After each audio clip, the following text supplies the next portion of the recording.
नमस्कार दोस्तों, स्वागत है आपका हमारे YouTube चैनल से एग्जाम वॉरियर्स पर। तो पहले बच्चों, जैसा कि आप सभी जानते हैं कि ग्राम सचिव के पेपर की exam date Haryana staff selection commission के द्वारा फाइनल की जा चुकी है। तो आपके पास बहुत ही कम समय बचा है, बहुत ही कम समय आपके पास बचा है। तो उसके लिए हमने आप लोगों के लिए 30 दिन का 30 डेज, आज तारीख है 24 नवंबर 2020, 24 दिसंबर 2020 तक हम 30 क्लासें आप लोगों के लिए लेकर आएंगे, वो भी फ्री ऑफ कॉस्ट, जिसके अंदर जो टॉपिक्स आपको कराए जाएंगे वो ग्राम सचिव के एग्जाम्स को देखते हुए करवाए जाएंगे। तो प्यारे बच्चों, आपसे एक रिक्वेस्ट है कि आप ज्यादा से ज्यादा शेयर और सब्सक्राइब करना मत भूलिएगा। वैसे तो आप लोगों का मुझे बहुत ही प्यार प्रेम मिलता रहता है, तो एक छोटी सी गुजारिश करूंगा कि आप इसे शेयर सब्सक्राइब करना मत भूलिएगा। आज जो चैप्टर हम करने वाले हैं वेरी वेरी इंपॉर्टेंट चैप्टर है, जिसका नाम है वेक्टर। ये मैंने क्लास के अंदर भी आपको चैप्टर नहीं कराया है और काफी बच्चों की डिमांड रहती है कि सर वेक्टर कराया जाए, सर वेक्टर कराया जाए। तो आज आपके सामने एक नया चैप्टर जो आपने क्लास में भी नहीं पढ़ा है, वेक्टर। ये जो वेक्टर चैप्टर है ना प्यारे बच्चों, ये लीनियर प्रोग्रामिंग का जो चैप्टर है +1 2 के अंदर, उससे भी बड़ा इजी चैप्टर है।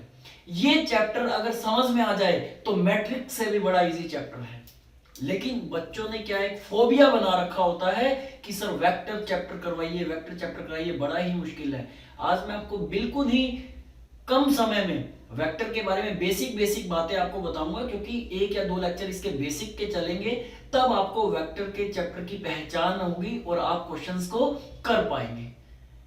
तो वेक्टर होता क्या है पहले बच्चों, एक बार इसे समझ लेते हैं। देखिएगा, फिजिकल क्वांटिटी के बारे में आप लोगों ने पढ़ा होगा, जैसे मास क्या होता है, टाइम के बारे में, टेम्परेचर के बारे में, एरिया के बारे में, डेंसिटी के बारे में। पहले बच्चों, जितनी भी फिजिकल क्वांटिटीज होती है जिनका मैंने अभी आपके सामने नाम लिया, mass, weight, time, temperature, density, area, इन फिजिकल क्वांटिटीज को दो भागों में बांटा जाता है।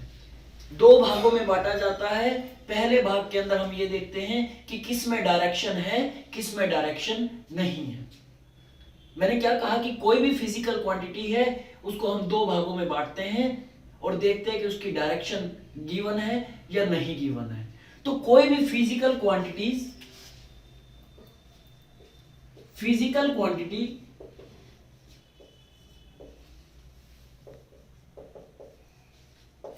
क्वांटिटीज, एक बार मैं दोबारा से लिखता हूं, इसको साफ से आपको दिख नहीं रहा होगा, देखिएगा। फिजिकल क्वांटिटीज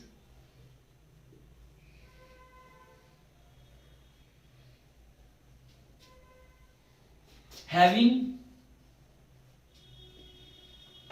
magnitude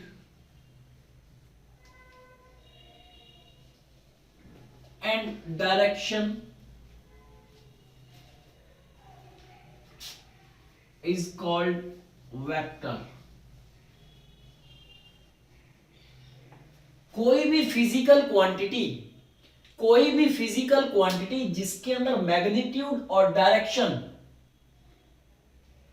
दिया हुआ हो, उसे हम क्या कहते हैं, वेक्टर कहते हैं। जैसे मैं एक एग्जांपल लेता हूं, मेरी हाइट 170 सेंटीमीटर है, तो जो 170 जो रिप्रेजेंट कर रहा है वो क्या है, मैग्नीट्यूड है। मैं 40 किलोमीटर प्रति घंटा की चाल से अपनी गाड़ी को चलाकर जा रहा हूं, तो जो 40 किलोमीटर प्रति घंटा है, जो 40 आपको न्यूमेरिक वैल्यू दे रखी है, वो क्या है, मैग्नीट्यूड है। इस कमरे का, जिस स्टूडियो में मैं आपको पढ़ा रहा हूं, इसका जो वॉल्यूम है 10 क्यूबिक मीटर है, तो जो ये 10 है प्यारे बच्चों, वो क्या है, मैग्नीट्यूड है। अगर मैग्नीट्यूड के साथ आपको डायरेक्शन भी दे दी जाए तो वो क्या बन जाता है, वेक्टर। इसका मतलब मैग्नीट्यूड कोई नंबर है, मैग्नीट्यूड क्या है, कोई नंबर है, न्यूमेरिक वैल्यू है, और अगर उसके साथ हम डायरेक्शन जोड़ दें तो वो क्या बन जाता है, वेक्टर। मैंने क्या बताया कि जो फिजिकल क्वांटिटी है उसे हमने दो भागों में बांटा है, जिसके अंदर डायरेक्शन दे रखी है और जिसके अंदर डायरेक्शन नहीं दे रखी। क्लियर है। और दूसरा मैंने आपको एग्जांपल भी दिया कि जैसे मेरी हाइट 170 सेंटीमीटर है, तो जो 170 है वो क्या है, बोलो मेरे साथ कमेंट में, मैग्नीट्यूड है। मैंने कहा कि मैं 40 किलोमीटर प्रति घंटा की चाल से अपनी गाड़ी को चलाकर जा रहा हूं, तो जो 40 है वो क्या है, मैग्नीट्यूड है।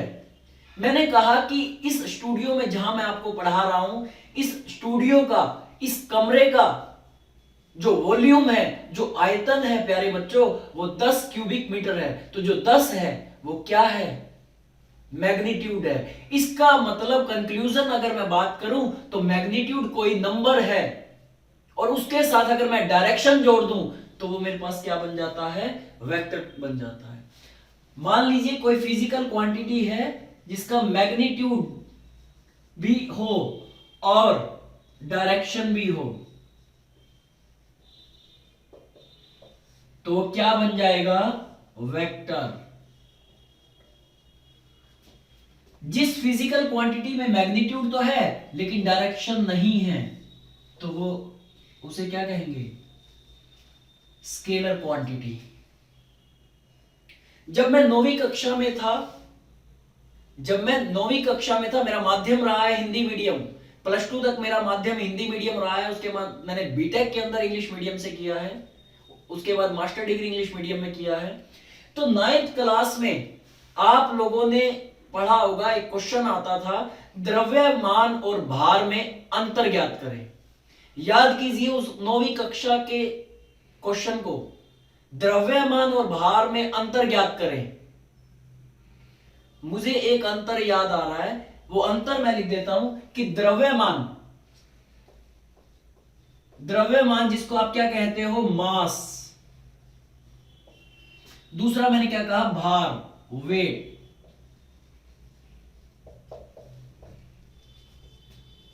द्रव्यमान एक अदिश राशि है, एक अंतर याद आ रहा है मुझे, द्रव्यमान एक अदिश राशि है।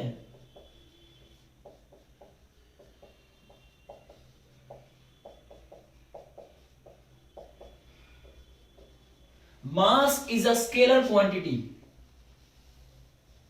Mass is a scalar quantity.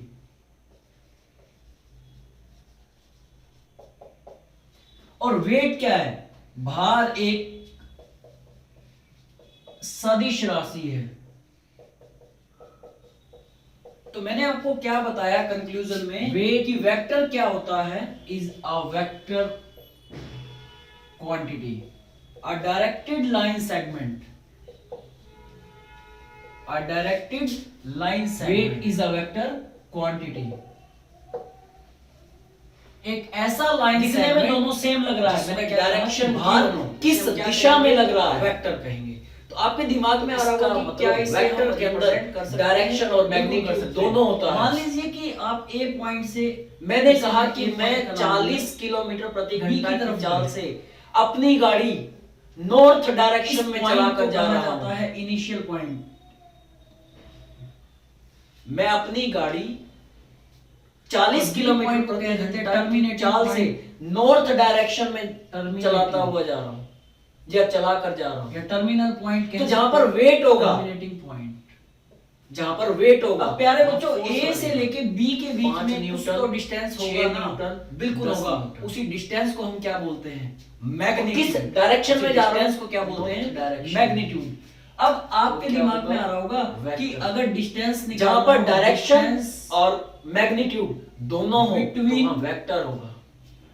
अगर मैं एक सिंपल शब्दों में बात करूं, अभी तो मैं डिस्टेंस लिख रहा हूं, जब हम प्रश्न करेंगे तो इसको क्या directed line segment, magnitude is called vector, magnitude. एक बार आप इसे नोट कर ले प्यारे बच्चों, बिल्कुल देखने में आज थोड़ा सा distance between A and B आपको निकालना है, मींस आपको मैग्नीट्यूड निकालना है।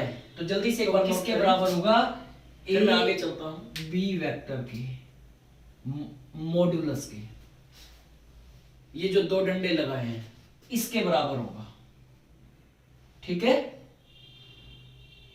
ए बी वेक्टर का आपने मोड कर दिया तो क्या निकल गया, distance between A B vector.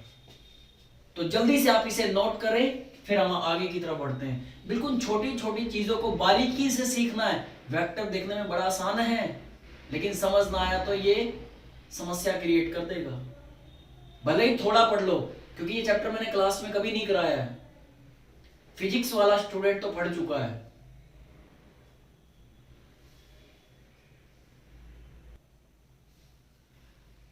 तो आपने इसे नोट कर लिया होगा। देखिए आगे, अब कई बच्चे सोच रहे होंगे कि सर आपने अभी बताया कि ए बी वेक्टर बराबर होगा बी ए वेक्टर के। क्या ए बी वेक्टर बराबर होगा बी ए वेक्टर के? क्यों? क्योंकि आपने अभी तो बताया सर कि ए बी का जो डिस्टेंस है, मान लो ए बी का, ए और बी के बीच में जो डिस्टेंस है वही बी और ए के बीच में होगा, तो बराबर होने चाहिए। तो ए बी वेक्टर बराबर नहीं होगा बी ए वेक्टर के। अब आपके दिमाग में आ रहा होगा कि क्या सर हम ये लिख सकते हैं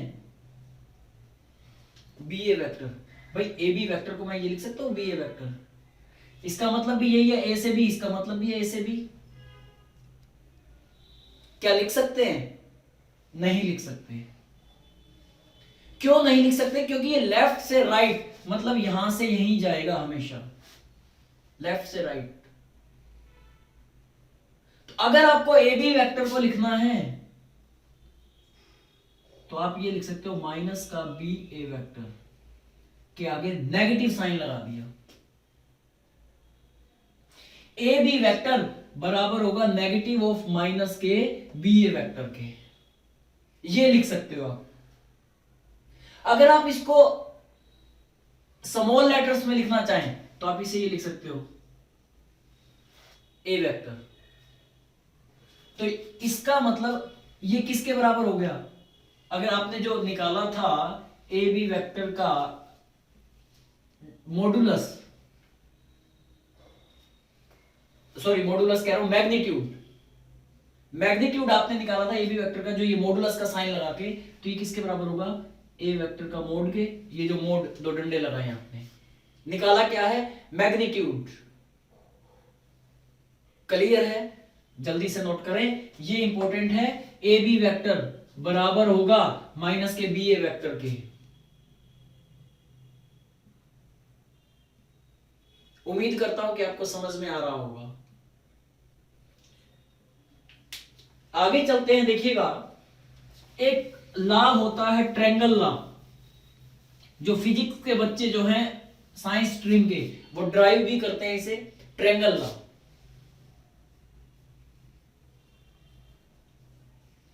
ट्रायंगल लॉ, ये लॉ क्या कहता है? देखिएगा ये नियम क्या कहता है ट्रायंगल का। ये कहता है कि आप ए से बी तक गए,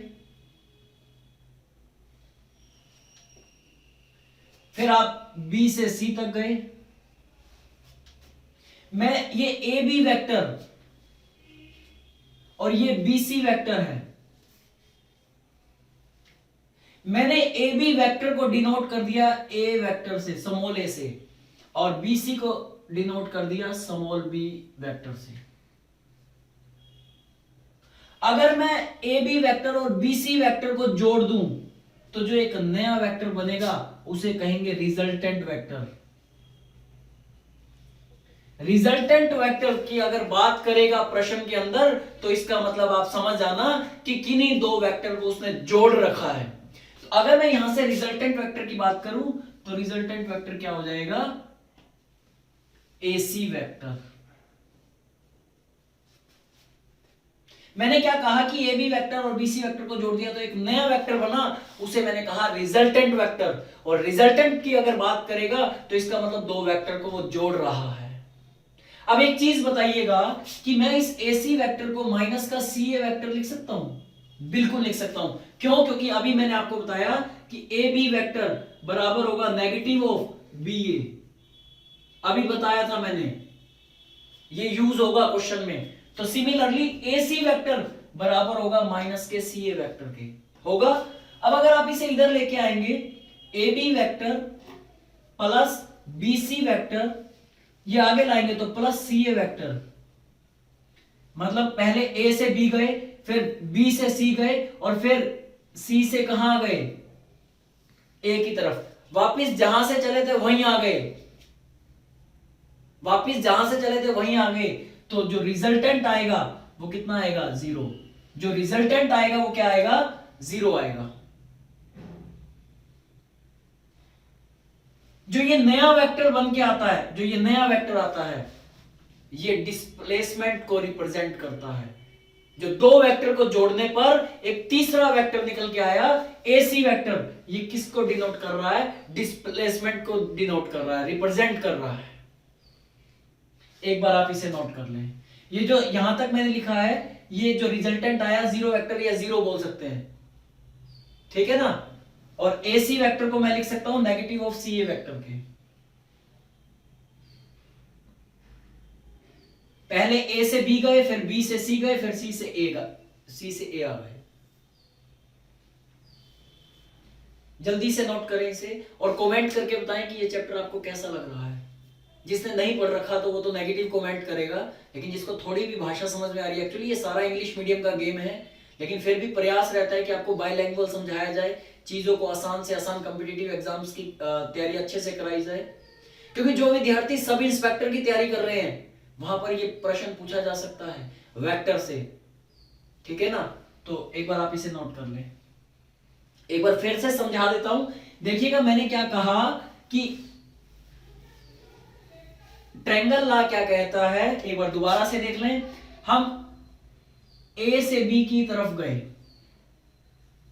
ए से बी की तरफ गए, ठीक है, फिर बी से सी की तरफ गए। ये ए बी एक वेक्टर है और बी सी भी एक वेक्टर है। अगर मैं इन दोनों वेक्टर को जोड़ दूं, और मैंने कहा कि मैंने ए बी वेक्टर को डिनोट कर दिया ए वेक्टर से और इसको स्मॉल बी वेक्टर से। मैंने कहा कि अगर इन दोनों वेक्टर को जोड़ दूं, जो तीसरा वेक्टर आएगा उसे कहेंगे रिजल्टेंट। इसका मतलब रिजल्टेंट वेक्टर अगर आपको निकालना पड़े तो किन्हीं भी दो वेक्टर को जोड़ना पड़ेगा। इसका मतलब आपने इसको जोड़ दिया तो ये क्या आ गया, AC vector, AC vector. Clear है, एसी वेक्टर आ गया है। अब मैं क्या एसी को माइनस के सी ए वेक्टर लिख सकता हूं, बिल्कुल लिख सकता हूं। अभी मैंने आपको बताया था ए बी वेक्टर बराबर होता है माइनस के बी ए वेक्टर के, ये अभी मैंने आपको बताया था, तो मैं लिख सकता हूं। अगर इस माइनस को इधर लेके आऊंगा, इन दोनों वेक्टर में जोड़ दूं, A B vector plus B C vector plus C A vector, तो नेट रिजल्टेंट क्या आ जाएगा, 0। या 0 वेक्टर भी लिख सकते हो, तो नेट रिजल्टेंट क्या आ जाएगा, 0। तो उम्मीद करता हूं आपको समझ में आया होगा। एक लॉ और होता है पैरेललोग्राम लॉ, इसके ऊपर अक्सर एग्जाम्स में प्रश्न पूछे जाते हैं। पैरेललोग्राम लॉ, जो विद्यार्थी कॉमर्स बैकग्राउंड से या आर्ट्स बैकग्राउंड से, जिसके पास मैथ नहीं था या फिजिक्स नहीं थी, उसके लिए इस वे से रिप्रेजेंट करने का प्रयास कि आपको समझ में आए, क्योंकि हमें कॉम्पिटिटिव एग्जाम को क्रैक करना है, ना कि मैथ का मास्टर बनना है। देखिएगा नेक्स्ट है पैरेललोग्राम लॉ। पैरेललोग्राम लॉ,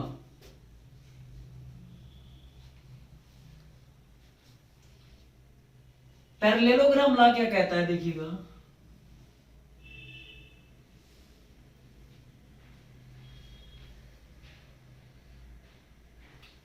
ये दे रखा है ए से बी और बी से सी, सी से डी, डी से ए, ये दे रखा है। मैंने ए बी वेक्टर को डिनोट कर दिया है ए वेक्टर से और बी सी वेक्टर को बी वेक्टर से। पैरेललोग्राम लॉ क्या कहता है कि आपको पैरेललोग्राम जो लॉ के अंदर आपको क्या निकालना पड़ता है, डायगोनल फाइंड आउट करने पड़ते हैं। पैरेललोग्राम लॉ के अंदर, पैरेललोग्राम लॉ के अंदर आपको क्या करने पड़ते हैं, डायगोनल फाइंड आउट करने पड़ते हैं। आप ए से बी की तरफ गए, डायरेक्शन दे रखी है, और फिर आप बी से सी की तरफ गए। आप ए से बी की तरफ गए तो ए बी वेक्टर बना, अभी हमने सीखा है। बी से सी की तरफ गए तो बी सी वेक्टर, और अगर मैं इन दोनों वेक्टर को जोड़ दूं तो अभी आपने सीखा है, उसे क्या कहेंगे, कमेंट करके बताइएगा जल्दी से। रिजल्टेंट वेक्टर, और रिजल्टेंट वेक्टर क्या होगा, एसी। रिजल्टेंट वेक्टर क्या होगा, AC। और AB को आपने किससे डिनोट किया है? A वेक्टर से। BC को आपने B वेक्टर से, is equal to AC vector, जिसको आप कह सकते हो डायगोनल 1। ये हमने एक डायगोनल फाइंड आउट कर लिया है। जल्दी से नोट करेंगे एक बार इसे। पहले A से B गए, फिर B से C गए। तीसरा जो वेक्टर निकल के आया दोनों वेक्टर को, मतलब दो एडजेसेंट साइड्स को जोड़ने के बाद जो एक रिजल्टेंट वेक्टर निकल के आया वो क्या है? AC vector. और AB वेक्टर को मैंने स्मॉल a से डिनोट किया है, BC को स्मॉल b से, जो कि मेरा डायगोनल 1। ये D1 क्या है? डायगोनल 1। जल्दी से नोट करें ताकि हम आगे की तरफ बढ़े।